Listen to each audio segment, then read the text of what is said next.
Hello everyone, Santir here with more of my Religion for Games crossover with Astral Collision. I'm here because this is a nice screen and I'll probably need it, but we're really over here in this lovely document, which I have remembered I can make big so you can see it more easily. Hooray! For remembering things that I should have thought of in the first place. Before we launch into the bulk of what today is going to be about, which is looking at Kushigai, Divertir, and Evanshar, because last time we went over, Sindai, Ron Piety, Falsa, and Tulidor, I think.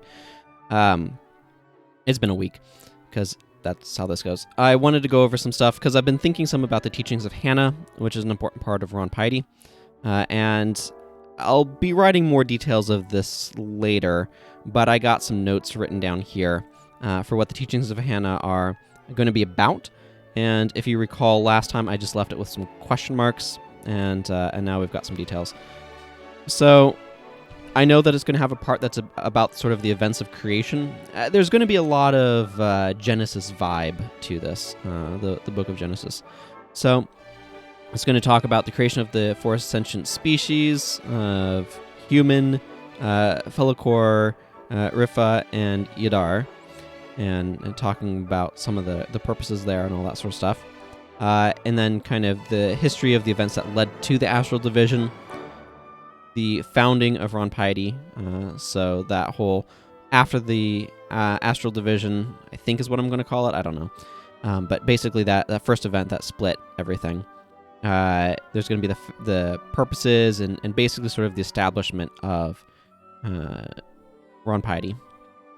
And then sort of the predictions related to the Astral Collision itself. So there's basically the section of what happened, what are we doing about it now, and what are we going to do about it in the future.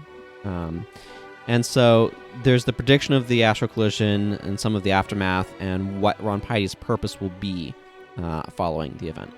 I also had some more thinking, because one of the things I'm going to need is I'm going to need enemies in these map sections. And one of the things I think is going to happen here that I've added a note for is that there will be a branch of heretics that will split off that think, because of the way things have gone, that something is wrong. And so you're going to have some of those that you're going to have combat. They're going to be enemies for you to fight, basically. I need to have some idea of what enemies are going to be. So kind of what I was figuring out. Let's see. So we talked about the rest of these. I still haven't filled in details like the names of the sea and sky deities here for Tulidor. But we need to get to Kushigai, which is some Japanese word that I forget, but if you want to, you can try looking it up. Okay, so my goodness, this takes much longer to scroll when it's enormous like this. So let's go ahead and review the things relevant to Kushigai. Okay, so they loved storytelling. Cool. So Mishizo is from there. So as a skilled assassin who ended the life of many a crime lord, she was equally skilled as a prophetic poet. So she came from the middle time period. This is going to be really important to remember, that she was also a poet. So perhaps the assassin part of her life, I mean, she's basically a ninja, right? Ninjas are assassins, or spies and things like that. So she fought against crime lords, and she's equally skilled as a prophetic poet. Now, one of the other things that we know, if I pull the map in here, Mishizo kind of didn't take to the Astral Collision super well, but one of them is right here, and they're very technologically advanced. There's going to be a lot of ruins associated with them because of these buildings that are wrecked in... Oh, I forget the name of the desert area off the top of my head. But anyway, that's where Mishizo is. So she is a poet. That's going to be really important. I wish this scroll thing was a little bit bigger. Actually, I can just go to this over here. Okay, so Kushigai love storytelling, and so they got a small featureless world where only their imaginations could give them something with splendor. They came to believe the stories of old as not just tales to entertain, but as myths of truth. Okay, so this is really important right here. Their world was not large, and was quite bland. Basically, they didn't have much going on in their world, and so they created stories. So something that's going to be really important is I need a set of foundational myths. Of early fictional stories have become foundational myths for the way the world thinks. Okay, so something that's going to be really important here, where my brain's kind of going with this, is that there are narrative archetypes or cliches, whatever you want to call them, tropes, if I can spell tropes, that have a powerful influence in this culture and society. So, let's see. Mishizo came from a middle period.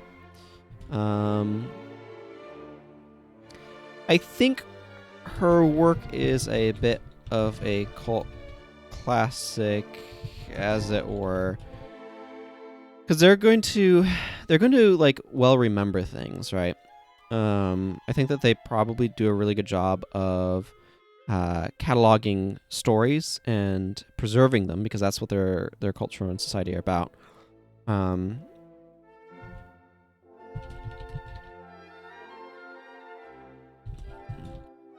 So there will probably be a small fan club for her.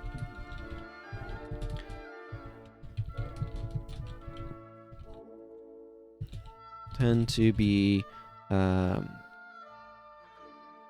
recorded and preserved really well. Free, not per. You get to see all of my little typos. Isn't that fun? So stories tend to be recorded and preserved really well, as they're a big part of this culture. I think one of the things the player is going to do is collect archives from of stories from some of the ruined buildings. I think that like, I think like that's my brainstorm. I don't need to have I think there, though. I'm using a more sort of voice. I tend to use kind of in my own natural sort of way of processing and expressing myself. I tend to use very couched language. Things like I think and stuff like that, to indicate a degree of ability to compromise, or things along those lines. But when I'm the one in charge of the creative, I don't need to do that for myself. But it's just kind of habit of how I express myself. I don't know. You get random introspection here. So I feel like this is probably something that's really important. So one of the things that I'm going to need to figure out is what the archetypes are. Because they're going to have, like, this is incredibly important to their world. So there's probably crime bosses. I'm going to say there's 3. Yeah, I like 3 crime bosses. And the reason why is, A, it's a decent number of crime bosses, right? It's not, crime bosses, criminal organizations. Like, it's a decent number in that it's not too many that I have a ton of work to do and the player has a ton of slog to go through to take care of these guys, because they're probably going to need to fight the crime bosses, right? That's probably going to be a big thing that they have to do. So it's not so much that that's an overwhelming or daunting task, and I don't and both for me to create and for the player to play through, but also from a political standpoint, when one gets, like, basically the 2 weakest ones will gang up on the strongest one, and then as soon as that one becomes stronger, alliances will shift. So they're constantly at war with each other.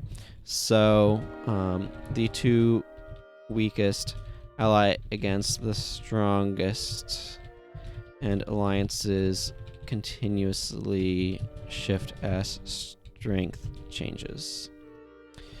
I don't know who or what those are going to be yet. I'll figure that out later. So let's see. What else do we need? I feel like that's going to be some of the major things. I feel like there's probably... Okay, so let's take a moment. Let's try to get some inspiration by looking at some of the sprites. I tried to rename these. I'll talk about this tomorrow. I tried to rename these, and for some reason it hasn't been taking, and I don't know why.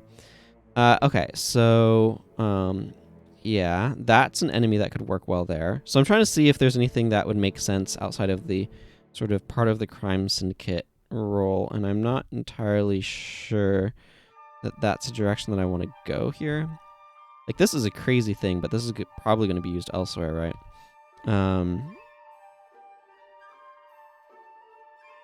Oh, that's an interesting idea.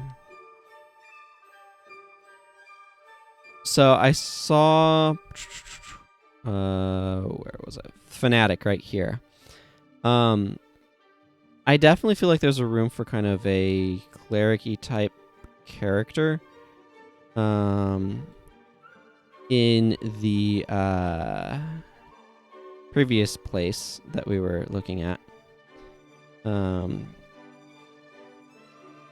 Okay, so there's some stuff here that's like super Japanese, which obviously Yushigai is based off of.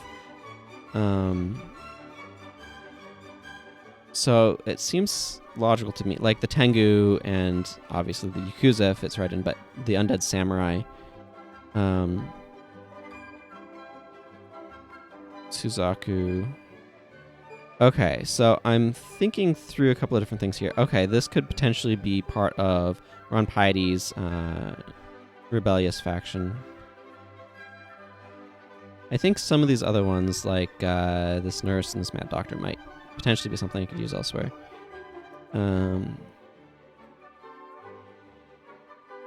Okay, I'm thinking that there's going to be... That's such a ridiculous, cheesy enemy. It might work well in one of the other places. Okay, that's not... So what I'm kind of currently trying to process is... some of the stuff is... Like, this isn't, but some of the stuff is super tech-oriented. And I think there's going to be like a monster lab. So there's definitely stuff here that I'm like, okay, this would make for good gangsta. Sort of Yakuza type enemies. So I think I might leave this fanatic off to the side.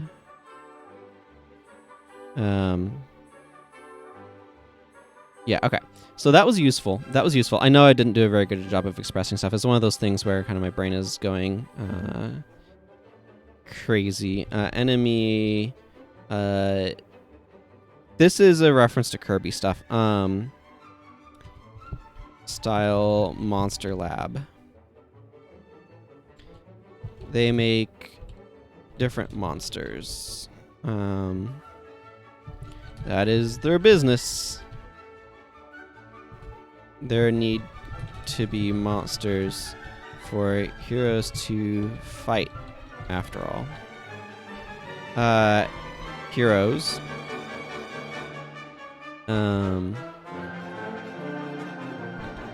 Anti-heroes.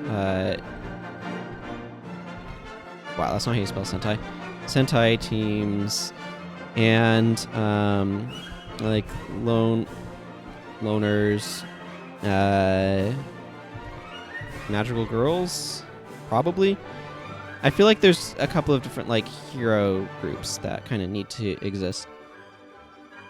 So as I think through this, let's see, what other sort of things should there be?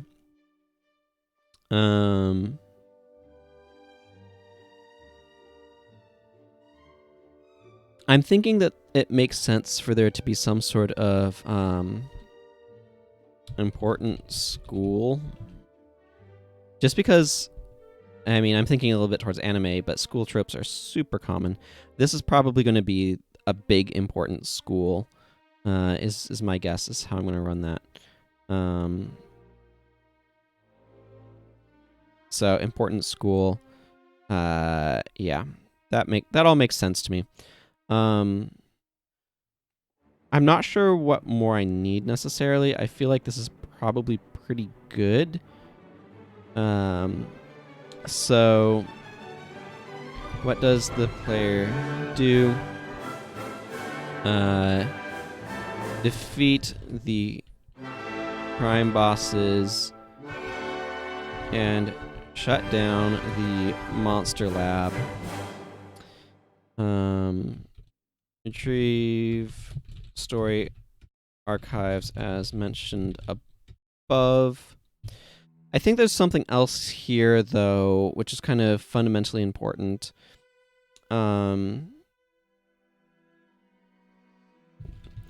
Introduce the stories of Run Piety and overthrow the almost religious significance of the early stories. Okay, so this is one of the other things that we can have is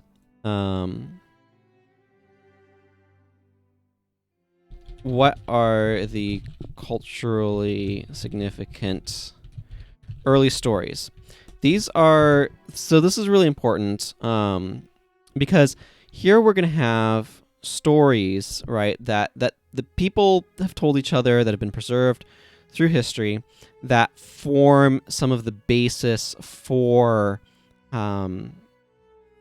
these really important archetypes, right? So I'm probably going to need, so this is like brainstorming, triad of crime lord's story. Sure, we can hyphenate that. Story of adventurers fighting monsters.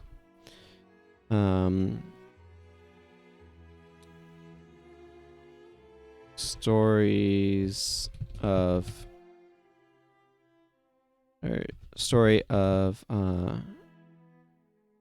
school. I'll figure it out. Okay, so just because this feels like something that I kind of want going on here,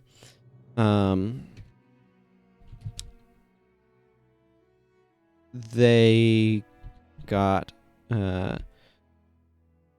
so they wanted to do the Astral Collision,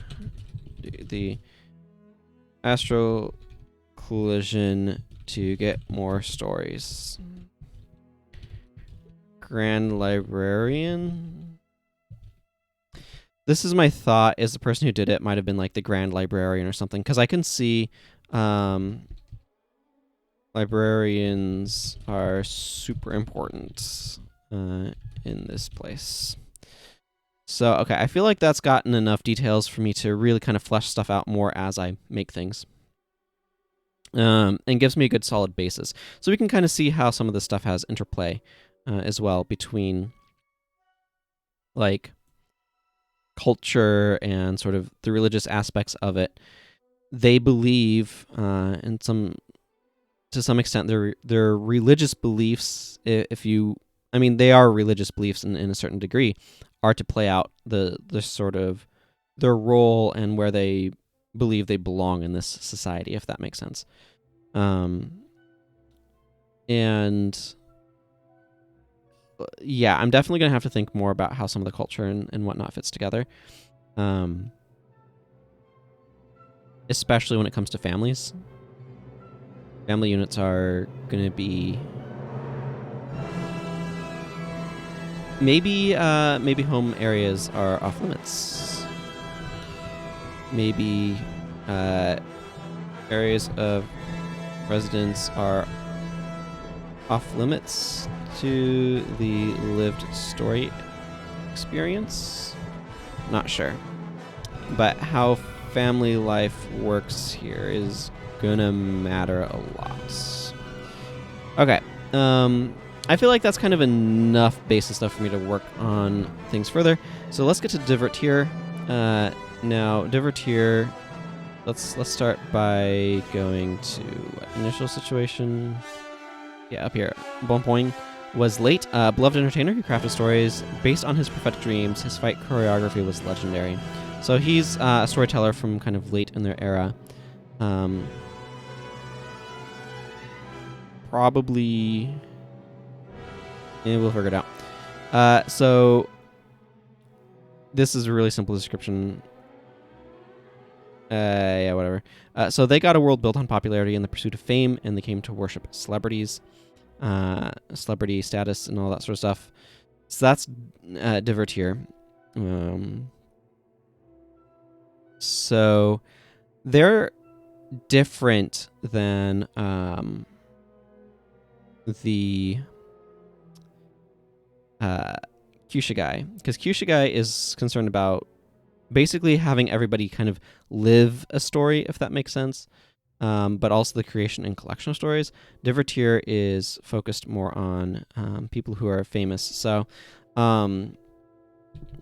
paths to fame are brutally difficult and rigorous. So this probably has to have several tiers of celebrities. That's not how you spell several. Several tiers of celebrities. We have our, I don't know, we'll just call them A. Big name celebrities known and loved by everyone. These are mid-name celebrities, well-known in their field, but maybe only casual awareness outside of it. Think of somebody who's, say, real big on YouTube. That this could be an example of somebody who could be a mid-name celebrity, versus a big name is going to be, like your was it Tom Cruise and Tom Hanks and you know all those Toms in Hollywood or whatever, Keanu Reeves, that sort of stuff, where like, oh, this is somebody that's kind of like known. Right, now keep in mind, this is a much smaller world. It is, in fact, this one up here, if I remember correctly. So there's a couple of different avenues of fame that are going to have to happen here. And this place got absolutely racked down here in some of the conflict that happened after the Astral Collision. But okay, so we have those, and then sort of the small name celebrities usually have a cult following, but most people haven't heard of them. So most people are fans. Yeah, just numerically. So let's see. I need areas of celebrity. So live performance, music, movies, sports. This is like theater, circus type stuff. So I wanted to be clear what the difference between live performance and sports was.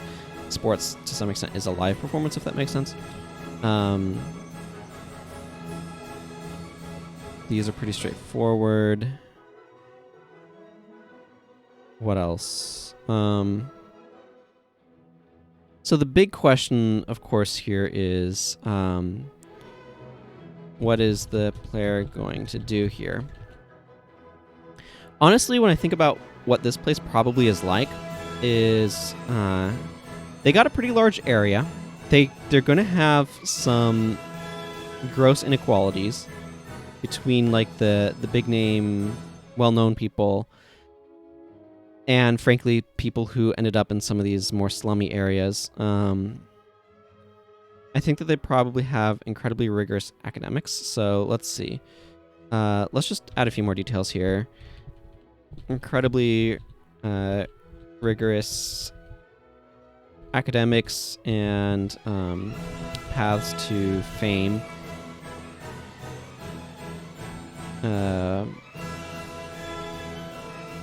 Probably a lot of depression related to not succeeding in a field. That seems likely. Also, like this is more post Astral Collision, but these are probably a broken people who were not prepared for what happened with the events after the Astral Collision.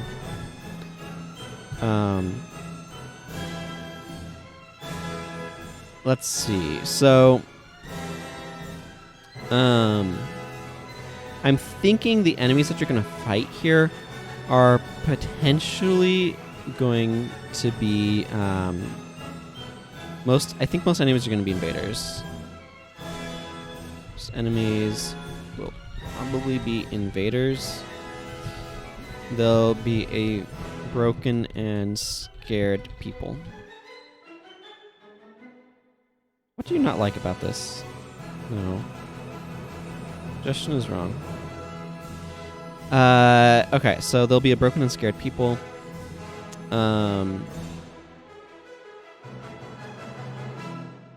I think what the players are going to have to do here is probably combat specific invaders and bring hope and comfort. Like this feels to me like a place where things have kind of gotten absolutely wrecked. They thought the Astral Collision would bring bigger audiences and more fame. Brought invaders instead. I think that's kind of generally what's going to go on here. Let's see. In particular, I think this place over here.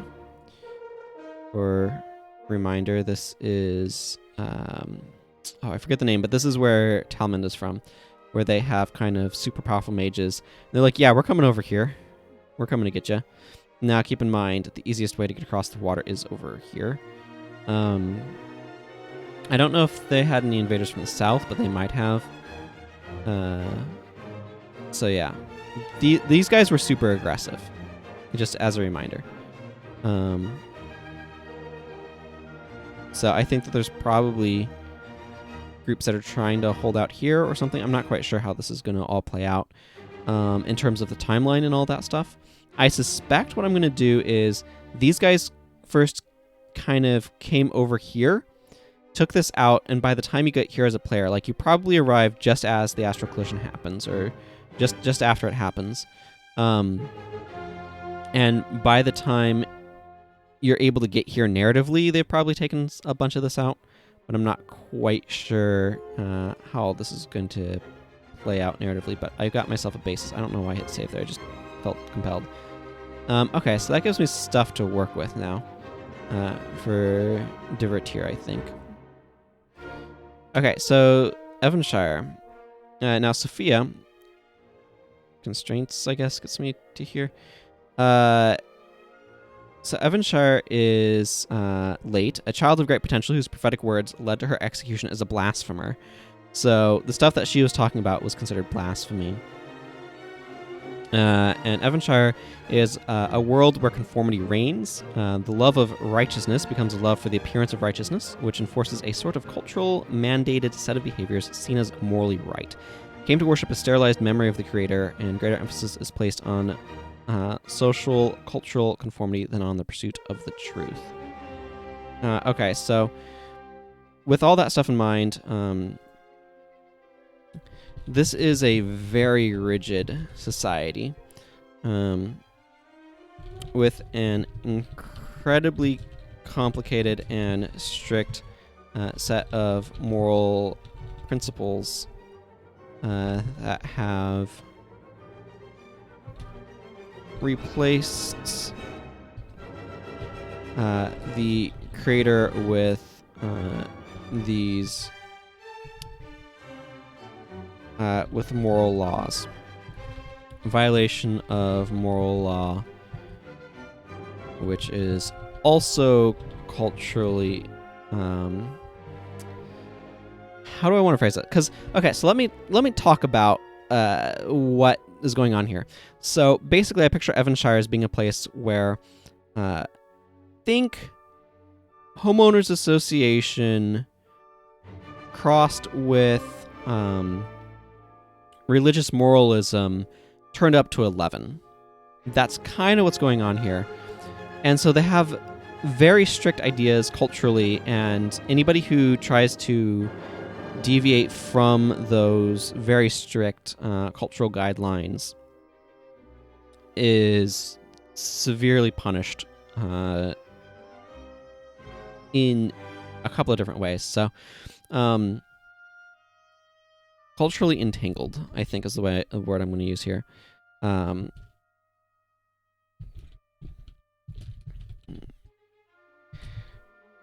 Consequences.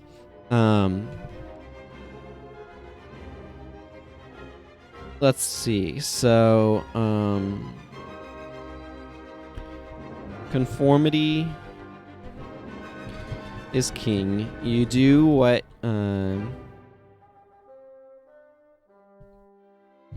if you don't behave according to social law, you'll suffer consequences. Like,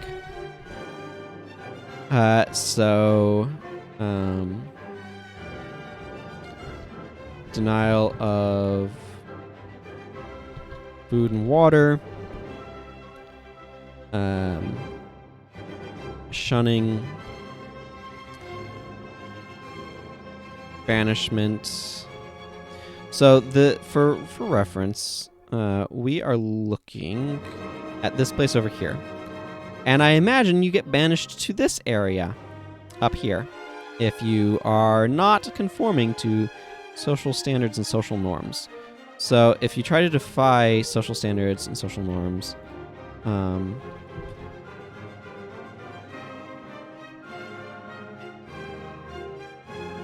let's see, I'm going to add that right here.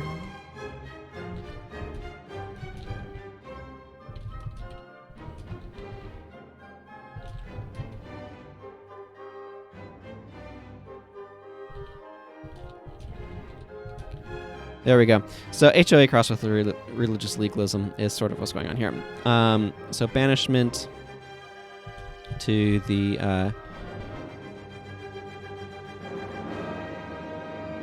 let's see, to the cursed manor and dead woods. Let's see, that's northwestern part of the island. Execution if severe enough / repeated often enough. This is a very merciless society because showing mercy often comes with serious consequences. So I like this general idea that this is sort of the society that it is. Aesthetic is high Victorian. Player will have to contend with inquisitors. You know what? How did I spell this wrong? Thank you. Ignore, thanks. So the player will have to contend with inquisitors. That seems to me to be the biggest issue. Discussions with okay, brain's going. Okay, so I want to finish this thought. So discussions with most residents maybe don't happen much. They don't have much to say.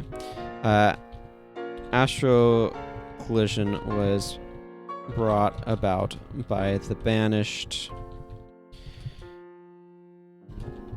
Name pending. Who wanted a new place to live. So that's, I think, what happened there. So this was the thought that caught me up short over here. Okay, so I think that gives me a general idea of what's going to go on there as well. So this gives me overall a nice overview. So next time I'll need to be talking about, okay, what happened after the Astral Collision itself occurred. Because the Astral Collision happened and then things happened with that in terms of how all of the different worlds interacted and what some of those events were. So let's just kind of review everything quickly here. So we have Kendra, which has this Adventurers Guild that's kind of everywhere. They have heroes that defend them against monsters that they revere, but they also have a dark secret, which is sort of the guild leader is also in charge of the monsters and wants to expand business. Sacritan also has monsters in many regards. They have become greatly weakened in the events of the Astral Collision. And yes, so there's stuff going on there. Yargot Est, okay, that's the desert area, is very tribal. There's going to be a lot of bandits the player's going to have to defeat. And they are hungry for resources. Some of that may not have gone entirely according to plan. So the player goal is to kind of prove their authority to each tribe, to unify the region, heal the religious warfare that's been going on. Chaldisha, yeah, so there's a bunch of different sects here that worship various entities, and you have to go clean out that problem. Mavina is super focused on their god sorcerer, who goes around and maybe causes lots of problems because they try to invade everyone. Yeah, right here. This they want to spread their influence. Galdon has the two sides here. They enter into the Astral Collision by accident. I remember that. Yes, right here. They have two uneasy sides. And the player is going to have to purge something in those cursed ruins. Find answers for these people. Yeah, so they have a lot of issues going on. I'll review these in more detail on my own before I get into the post-part video. But, yeah, and then these guys have stuff where, yeah. You know, I'm just going to kind of scroll through this and let you kind of read it. I don't want to take too much time here right now. But the basic idea is each one of these slightly different stuff going on, slightly different focuses. You can always pause to read stuff if you want to. And the goal here is to get some baselines so that way I can understand, okay, what were these places like before the Astral Collision happened? Why did they enter into the Astral Collision? Did I answer why these people... Yes, they wanted more stories.